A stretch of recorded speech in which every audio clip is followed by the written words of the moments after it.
నమస్కారం అందరికీ. నేను మీ Sumalatha. Welcome to KTV media. ఈరోజు మనం చూస్తున్నట్లయితే ఫోన్ ట్యాపింగ్ విషయం అయ్యి బీఆర్ఎస్ మాజీ ఎమ్మెల్యే లీడర్ ఎవరైతే ఉన్నారో జీవన్ రెడ్డి ఏవైతే అనుచిత వాక్యాలు చేసిండ్రో యూజ్లెస్ ఫెలో, సిపి సజ్జనార్ గారిని యూజ్లెస్ ఫెలో, బొచ్చులో చట్టం ఇలాంటివి అని చెప్పేసి అనుచిత వాక్యాలు చేసిండ్రు. దీని పట్ల మనం సంధ్యారెడ్డి, కాంగ్రెస్ లీడర్ సంధ్యారెడ్డి గారి దగ్గర అయితే వచ్చేసాము. అడిగి తెలుసుకుందాం. మేడం ఎలా ఉన్నారు? First okay. జీవన్ రెడ్డికి అలాంటి మాటలు మాట్లాడడానికి ఎలా ధైర్యం వచ్చిందని చెప్పేసి అందరూ అంటున్నారు. వాడొక రౌడీ, వాడొక గూండా, వాడొక బఫున్ మాటలు మాట్లాడాడు. వాడొక మనిషి అయితే ఒక పోలీస్ డిపార్ట్మెంట్ మాట్లాడతారా ఎవరైనా? రాజకీయంగా విమర్శలు, ప్రతి విమర్శలు ఉంటాయి, కానీ ఒక రాజ్యాంగం చేత ఎన్నుకోబడ్డ వ్యక్తులు ఐపీఎస్ ఆఫీసర్ సజ్జనార్ గారు ఇవాళ ఒక ఆడపడుచులకు అండగా ఉన్న వ్యక్తి. ఇవాళ దేశ బార్డర్లో ఆర్మీ వ్యవస్థ లేకపోతే ఇలా దేశంలో ప్రజలు ఇంత హ్యాపీగా ఉండలేరు. రాష్ట్రంలో పోలీస్ వ్యవస్థ లేకపోతే మనం ఇంత హ్యాపీగా ఉండలేము. కులాలకు, మతాలకు, రాజకీయాలకు అతీతంగా పనిచేస్తున్న డిపార్ట్మెంట్ పోలీసు వ్యవస్థ. ఫస్ట్ మనకు ఆపద వచ్చిందంటే ఎవరికి ఫోన్ చేస్తాం? 100 నెంబర్కి చేస్తాం. అవునా కదా? నీకైనా సరే, నువ్వు మీడియా రంగంలో ఉన్నా, నేను రాజకీయంగా ఉన్నా, నేను ఒక ఉమెన్ ఉన్నా కూడా మనకు ఫస్ట్ గుర్తించేది ఏంది? ఎవరు గుర్తొస్తారు? పోలీస్ డిపార్ట్మెంట్ కదా. నువ్వు పోలీస్ డిపార్ట్మెంట్ అంటే అమ్మ లాంటిది, కన్నతల్లి లాంటిది. మనకి ఇంట్లో ఏదైనా జరిగింది అంటే ఎవరికి చెప్పుకుంటాము? అమ్మకి చెప్పుకుంటాం. బయట ఏదైనా ప్రాబ్లం వచ్చింది అని అంటే పోలీసు వాళ్ళకి చెప్పుకుంటాం. మరి కన్నతల్లి లాంటి పోలీస్ డిపార్ట్మెంట్ని అవమానించినోడు వాడు మనిషి ఎట్లా అవుతాడు? అందుకనే మనం ఫస్ట్ ఎన్కౌంటర్ చేయాలి. ఎందుకు అంటే ఇదే బీఆర్ఎస్ పార్టీలో ఇప్పుడు కాంగ్రెస్ పార్టీకి తొత్తుగా వలుకుతున్నాడు, కాంగ్రెస్ పార్టీకి గవర్నమెంట్ ఉంది కాబట్టి ఏజెంట్గా పనిచేస్తున్నాడు అని ఏదో విమర్శలు చేస్తున్నారు కదా. ఇప్పుడు అంటున్నారు కదా. ఇదే బీఆర్ఎస్ పార్టీలో అధికారం ఉన్నప్పుడు దిశ సంఘటన జరిగినప్పుడు, ఎన్కౌంటర్ జరిగినప్పుడు బీఆర్ఎస్ పార్టీనే జరిగింది. మరి అప్పుడు హీరో అయ్యింది, ఇప్పుడు జీరో ఎట్లా అయ్యిండు? అంటే మీరు ఏం మాట్లాడుతున్నారు అసలు? మీరు ఒంటి మీద సోయిండి మాట్లాడుతున్నారా మీరు? అసలు ఒక ఐపీఎస్ ఆఫీసర్ అయినా చదువుకొని జాబ్ తెచ్చుకున్నాడు. నీలాగా ఎమ్మెల్యే అడ్డదారులా రాలా. నువ్వు 10 సంవత్సరాలు ఎమ్మెల్యేగా పనిచేస్తే పోలీసులు గన్మెన్లుగా పనిచేసారు. మరి ఇప్పుడు కూడా నువ్వు ఉండొచ్చు, ఎవడో ఒకటి నిమ్మడి పెట్టుకుంటావు.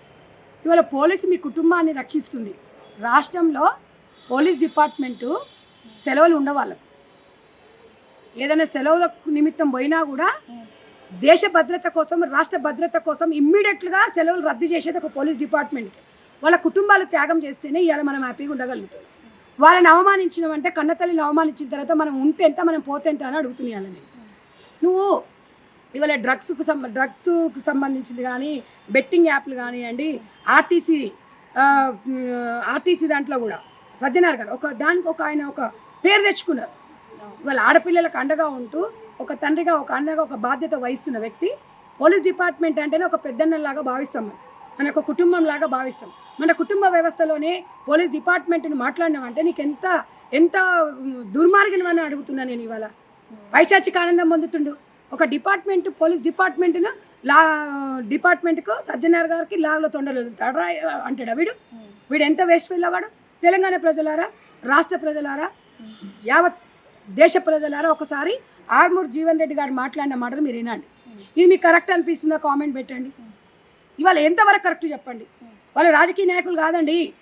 కాంగ్రెస్ పార్టీతో కొమ్మక్కయ్యే ఇది చేస్తున్నాడు, డీజీపీ పదవి కోసం ఇదంతా చేస్తున్నాడు, యూజ్లెస్ ఫెలో అని చెప్పేసి కూడా ఒకటమ్మా, సజ్జనార్ గారికి ఏ రంగంలో, ఇక్కడ ఆర్టీసీకి వెళ్ళినా, ఇక్కడ డిపార్ట్మెంట్లో తనకంటే ఒక బ్రాండ్ అంబాసిడర్గా మార్క్ వేసుకున్నాడు. ఆయనకు డీజీపీ పదవి ఇదన్నీ దాని గురించి ఆయన ఎప్పుడు పదవుల కోసం పాట్లాడే వ్యక్తి సజ్జనార్ గారు కారు. సజ్జనార్ గారు కంటే ఒక బ్రాండ్ అంబాసిడర్, ఒక మహిళలకి తనకి మేము సల్యూట్ చేస్తాం. వాళ్ళ మా సజ్జనార్ గారు ఉంటే ఎంత బాగుండేది. ఈ సంఘటన జరిగినప్పుడు సజ్జనార్ గారు అయితేనే డేర్ అండ్ డాషింగ్గా నిర్ణయం తీసుకుంటారు అనేది ఒక బ్రాండ్ ఉందా లేదో చెప్పండి. మరి అంత వ్యక్తిని వాళ్ళ ఒక తండ్రి లాంటి వాడు ఆడపిల్లలకి, ఒక అన్న లాంటి వాడు, ఒక అన్నని, ఒక తండ్రిని మనం అవమానిస్తామా చెప్పండి? రాజకీయంగా విమర్శించుకుందాం. మా మీద ఉన్న కోపంతో పోలీస్ డిపార్ట్మెంట్ని ఎందుకు అంటున్నావు? పోలీస్ డిపార్ట్మెంట్లు, మన రాజకీయాలు, మన గవర్నమెంట్లు ఇవాళ ఉండొచ్చు, రేపు పోవచ్చు, రేపు రావచ్చు, ఇవాళ ఉండొచ్చు. కానీ పోలీస్ డిపార్ట్మెంట్ వ్యవస్థ అనేది ఏ గవర్నమెంట్కైనా వాళ్ళు బాధ్యతగా వహిస్తారు కాబట్టి వాళ్ళని మనం అనకూడదు. పోలీస్ డిపార్ట్మెంట్ అంటే రీసెంట్గా బీఆర్ఎస్ లీడర్స్ నుంచి అంటే పోలీస్ డిపార్ట్మెంట్కి ఎక్కువ అంటే ఇలాంటి వ్యాఖ్యలు వినిపిస్తున్నాయి. రీసెంట్గా చూసుకున్నట్లయితే పాడి కౌశిక్ రెడ్డి ఈ వ్యాఖ్యలు బట్టి మీరేం ఇప్పుడు చెప్తారు? పాడి కౌశిక్ రెడ్డి కూడా ఒక మతం పేరుతోని ఒక డిపార్ట్మెంట్ వ్యక్తిని అవమానించింది. ఇది ఎంతవరకు కరెక్ట్? తెలంగాణ ప్రజలారా, దేశ ప్రజలారా మీరు కామెంట్ పెట్టండి, ఇది కరెక్టా? సరే, అక్కడ ఏం జరిగింది ఏమి అనేది మనం సెకండరీ అండి. మనం మొత్తం చూపించట్లేదు, మొత్తం చెప్పట్లేదు. తనకి చాలా చెప్పారు, స్ట్రేట్గా చెప్పినా కూడా ఒక డిపార్ట్మెంట్కు వ్యక్తిని ఇవాళ ఒక మతం పేరుతోని కులం పేరుతోని ద్వేషించడం అనేది కరెక్టా? మీరు చెప్పండి. ఎందుకంటే ఒక మహిళగా నేను ఇవాళ అడుగుతున్నాను. ఎప్పుడు చూసినా పాడి కౌశిక్ రెడ్డి అనే వ్యక్తి భార్యని బిడ్డని రోడ్డు మీద తీసుకొచ్చేసి ధర్నాలు చేసుకొని ఒక షోక్టప్ చేస్తారు. అది కరెక్ట్ కాదు. రాజకీయాలలో మీరు ఉన్నారు, మీరు ఒక ప్రజాప్రతినిధి, మీరంటే మాకు గౌరవం. కానీ మీ గౌరవాన్ని బజార్లో వేలమేస్తున్నట్టు ఉంది. ఒక భార్య ఒక బిడ్డ ఉన్నప్పుడు మీరు ఎంత జాగ్రత్తగా ఉండాలి. పక్కన ఏదైనా అయినా కూడా భార్య బిడ్డలు ఫస్ట్ ఇంటికి పోండి, నేను చూసుకుంటా అని మాట్లాడాలి. వాళ్ళని రోడ్ల మీద కూర్చోబెడతావు అంటే అలా లాక్కెళ్ళకూడదు కదా. అంటే ఎమ్మెల్యేగా ఉన్న అతను అలా లాక్కెళ్ళడం పోలీసులు ఒకటమ్మా, భావోద్వేగ ఇప్పుడు వాస్తవం నేనేమంటున్నామ్మా, డిపార్ట్మెంట్ వాళ్ళు కూడా వాళ్ళని ఎంత ఇరిటేషన్ చేశాడు, ఎన్ని రకాలుగా చేసినా కూడా వాళ్ళు ఇష్టం వచ్చినట్టుగా తింటారు. డిపార్ట్మెంట్ అంటే మనుషులు గారమ్మా వాళ్ళు, అంటే వాళ్ళని ఇష్టం వచ్చినట్టు తిట్టొచ్చా? అంటే నువ్వు ఎమ్మెల్యే అయితేనే నువ్వు మనిషివి, పోలీసు వాళ్ళు మనుషులు గారా? మీకు ఎవరిచ్చారండి ఆ రైటు తుర్కు ఒక కులంతో దూషించడం? ఎందుకంత అహంకారం? అంటే మీరు వాళ్ళు ఓట్లు వేసి గెలిపించుకోలేదా? అంటే మైనార్టీ సోదరిమణులు లేరా? సోదరులు లేరా? సోదరిమణులు లేరా? మైనార్టీ ఓటు బ్యాంక్ మీరు వాడుకోలేదా? బీఆర్ఎస్ ప్రభుత్వం వాడుకోలేదా? ఫస్ట్ కేసీఆర్ గారు బయటికి వెళ్ళినప్పుడు ఇక్కడ కట్టించుకునేది మహమూద్ అలీ గారితోనే కదా. మరి మహమూద్ అలీ గారు చెప్పాలి ఈరోజు సమాధానం.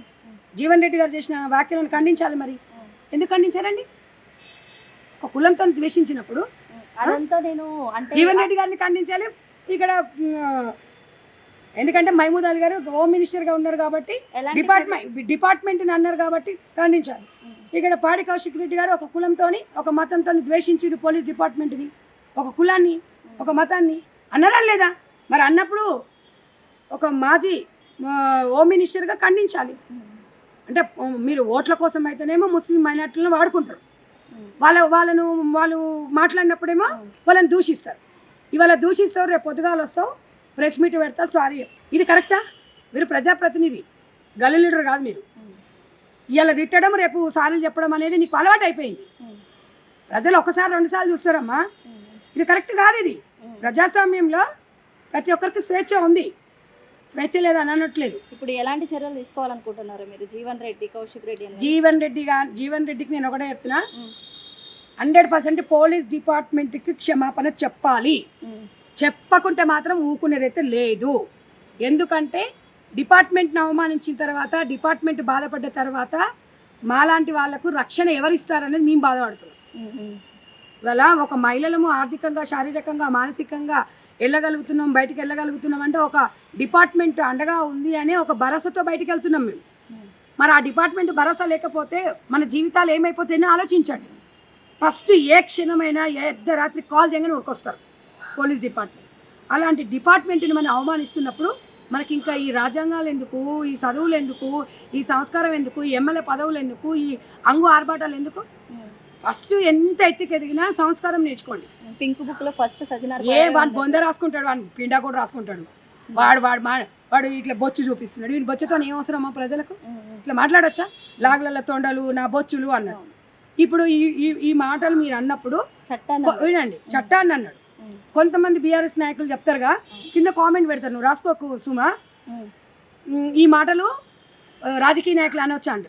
రాజకీయాలలో విమర్శలు, ప్రతి విమర్శలు అనేది మనం మాట్లాడుకుందాం.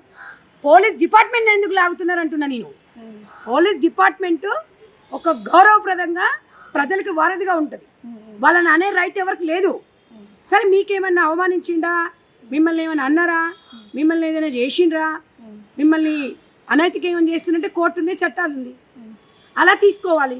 మీ ఇష్టం వచ్చినట్టుగా సజ్జనార్ గారిని అనడం అనేది తెలంగాణ కాదు, యావతి ప్రపంచాన్ని అవమానించినట్టుగా నేను భావిస్తున్న ఒక మహిళగా.